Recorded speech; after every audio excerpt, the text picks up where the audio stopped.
Hello there. So you want to know how you can simply go ahead and schedule messages on WhatsApp. This is going to be the only video that you'll ever need to watch. So let's just get straight into the video. If you're on your Android device, go to your Play Store and search for WhatsApp message scheduler, just like that. And once you go ahead and do that, as you can see, there are going to be applications that are going to go ahead and help you schedule your messages. So let me just go ahead and search for that.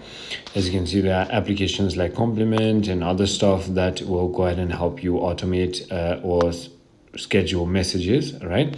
However, if you're on your iPhone, what you want to do is simply go ahead and open the Shortcuts application from Apple, and then simply go ahead and make a shortcut first. Simply go ahead and search for Actions, which is going to be WhatsApp.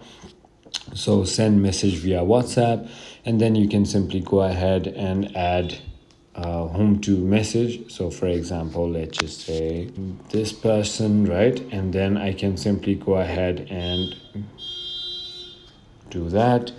And now once I've created the action, all I need to do is just go ahead and head back, and as you can see, the shortcut is ready. Now I can simply go to new automation, time of the day. So for example, if I want to send it monthly, so let's just say on their birthday, right? So I can simply go ahead and head to run immediately, and then go next. And that you can directly select your shortcut down over here, as you can see, or you could also create a new shortcut by just searching right over here. So WhatsApp again, right? So send via message, and then you can simply go ahead and add their number again and simply go ahead and write the message as well. So it is as simple as that. I hope this video was helpful to you. If it was, hit that like button, and